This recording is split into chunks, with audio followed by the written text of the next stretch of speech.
जय गुरुदेव। नाम किसका? प्रभु का। ये नाम नहीं इंसान का, ये नाम है भगवान का। तो प्रेम से बोलो जय गुरुदेव। जय गुरुदेव। जय गुरुदेव। सबसे पहले बाबा जय गुरुदेव जी महाराज, इनके चरणों में शत कोटि प्रणाम करता हूँ। साथ ही साथ जिसने यह त्रिलोक की रचना बनाई उस ईश्वर को प्रणाम, उनके दृश्य अदृश्य शक्तियों को प्रणाम। और यहाँ पर उपस्थित इस गांव के सभी सज्जन भाई और बहनें, विभिन्न प्रांतों से आए हुए सत्संग प्रेमी भाई और बहनें, जिनको गुरु महाराज ने टाट पहनाया, उन भाइयों को भी बड़े प्रेम के साथ जय गुरुदेव। जय गुरुदेव। प्रेमियों, ऐसे कार्य बड़े महान होते हैं और जो इस कार्यक्रम के कर्ता होते हैं उनको क्या मिलता है ये आप नहीं जानोगे। कोई बात नहीं, मैं ऐसी बातों के लिए नहीं बैठा। मैं आपको यह बताना चाहता हूँ कि जब जब धर्म की नींव हिलती है तो हस्ती खुदा से उतरती है। भूले जीवों पर रहमत की नज़र वो करती है। जो रूहे गुनाहों से दबी रहती पास नहीं आती, डरती है, बुला करके पास उनको राहे खुदाए चलाते हैं। और जो काम दवा से नहीं होता वो काम दुआ से होता है। ऐसे मुर्शिद मिलते हैं, बात खुदा से होती है। तो प्रेमियों, खुदा से बात करने का रास्ता इस मालिक ने आपको दिया। सभी प्रेमियों के सत्संग से यह पता चला कि शंका बड़ी गड़बड़ कर रही है। वो है ही वैसे। शंका क्या है सुनो। बाबा जी ने कहा शंका एक असुर है। तो पैदा हुआ सागर से, शंकासुर नाम कहलाते उसे। धूम मचाई देवता से, वेद चुराए ब्रह्मा से, सागर में छुप रहा, सागर में छुपाए बेचार। सब सुर मिलकर गए क्षीर सागर साहेब के दरबार। बतलाया शंकासुर का हाल, फिर भगवान ने लिया मत्स्य अवतार, शंकासुर दैत्य मारा। बात आपके समझ में आ गई होगी।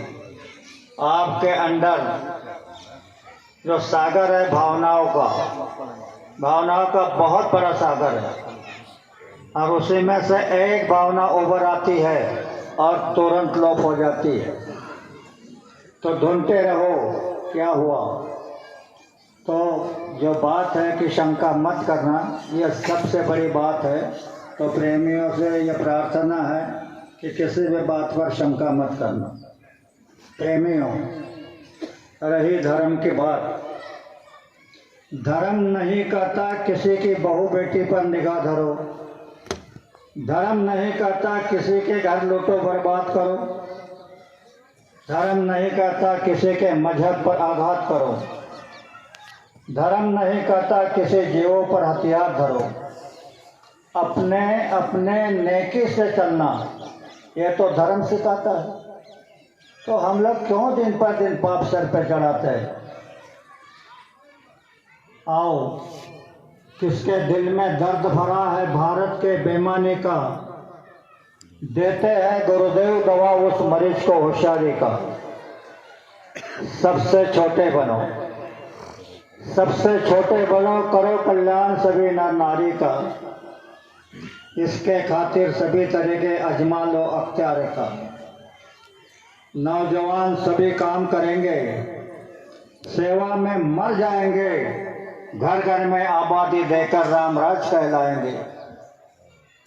कौन कहता है भारत होगा हैवानों का, गुंडों का, काले बाजार शौकियों का है, यह हवा बदल जाएगी, जोश बढ़ेगा सेवा का, शांति दूत फैलेंगे घर घर में। ये जो अभी ये लोग इधर उधर से आए हैं, यह शांति दूत है। शांति दूत फैलेंगे घर घर में, रोम नहीं होगा बाका। नौजवान सभी काम करेंगे, सेवा में मर जाएंगे, घर घर में आबादी देकर रामराज कहलाएंगे। ऐसा समय आ रहा है। हमारे प्रेमियों ने आपको विनाश की सारी बातें समझा दी कि ऐसे विनाश होने वाला है, वैसे विनाश होने वाला है। बात तो सही है, पर मैं आपको इसमें एक रास्ता बताता हूँ। इस विनाश लीला से आप अपनी रक्षा कैसे कर सकते हो। और विनाश लीला कोई अवतारी शक्ति की नहीं है। विनाश लीला प्रकृति की है, यानी तत्वों की है। जल, पृथ्वी, वायु, अग्नि, आकाश, अतिवृष्टि, अनावृष्टि, भूकंप, माने लाता है, एक्सीडेंट, क्या करोगे इस पर जब कभी भी ऐसा समय आता है तो वह रास्ता निकालता है और कोई ना कोई रास्ता निकाल करके रख देता है। तो मैं आज आप लोगों को वह रास्ता बताना चाहता हूँ। हमारी माताएं बहनें, इनमें वह रास्ता उतर रहा है, क्योंकि इनको आज तक अबला कहा गया है, लेकिन ये अबला नहीं। इनमें इतनी भारी शक्ति है जो हमारे भाई नहीं कर सकते। उदाहरण रखता हूँ, अनुसया ने अपने पति की सेवा की तो तीनों देवियाँ लक्ष्मी, सावित्री और पार्वती जलने लगी कि इसका सतीत्व हरण हो जाए। तो आपने पतियों से कहा कि तुम अनुसया का सत्व हरण करके लाओ। तीनों वेश बदल करके अनुसया के द्वार खड़े हो गए, अलग जगह दी। अनुसया कुटिया में गई, मुट्ठी भर अनाज लेकर के आई, कहा कि लो महाराज, भिक्षा लो। तीनों ने कहा नहीं, ऐसे नहीं लेंगे। तो फिर कैसे लेंगे? कहा कि तुम्हारे वस्त्र उतार दो, फिर हम भिक्षा लेंगे। अनुसया संकट में आ गई, कहने लगी अगर मेरे वस्त्र उतार दूंगी तो मेरा सतीत्व नष्ट हो जाएगा, भिक्षा नहीं दूंगी तो मेरा धर्म खत्म हो जाएगा, तो क्या करें? उसने अपने पति को पुकारा, हे स्वामी, मैं आपकी प्रार्थना करता हूँ। शास्त्रों में लिखा है कि नारी के लिए धरती पर पति ही परमेश्वर होते हैं, तो मेरे परमेश्वर मेरी लाज को बचा लो। मैं इन पे जहर छिड़कती हूँ, इनको बच्चे बना दो। तीनों देवता छोटे छोटे बच्चे बन गए। कपड़े उतार करके स्तनपान करा करके पालने में डाल दिया। तीनों देवियों को मालूम हुआ। अनुसया के द्वार पर गई, कहने लगी माता जी, हमारे पति हमको वापस कर दो। अनुसया ने कहा पल्ले में सोए हैं, ले जाओ उठा करके अपने अपने पति को। जब तीनों देवियां अपने पति को उठाने लगी तो लक्ष्मी विष्णु को उठाने लगी तो ब्रह्मा को उठा लिया। अपने सावित्री ब्रह्मा को उठाने लगी तो शिव जी को उठाने लगा। पार्वती शिव जी को उठाने लगी तो विष्णु को उठा लिया, यानी पराया पुरुष को उठा लिया। इनका सत्व खत्म हो गया। दूसरे का सत्व खत्म करने वाली नारियों का सत्व खत्म हो गया।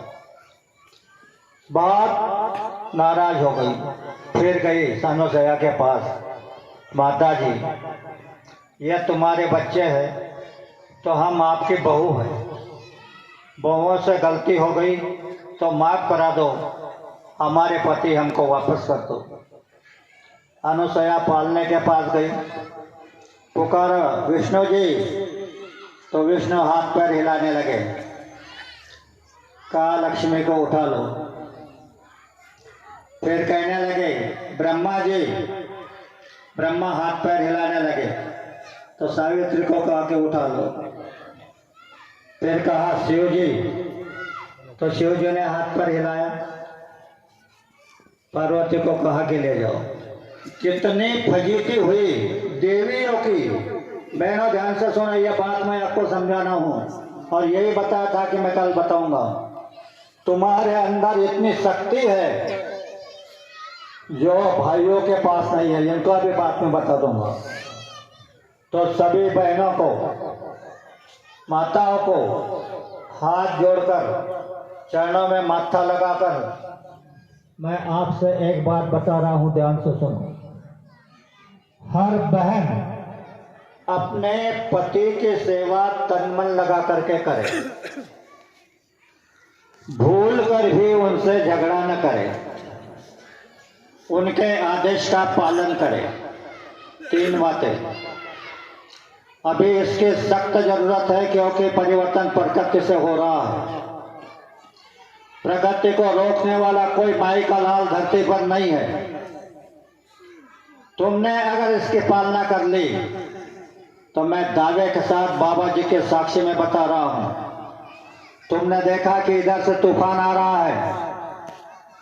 अब तुम्हारी पालना को 6-7 महीने हो गए, तो लेना हाथ में जल और कहना कि हे बाबा जी, गुरु जी महाराज, मैं आपके आदेश का पालन कर रही हूं। यह तूफान किनारे से निकल जाए।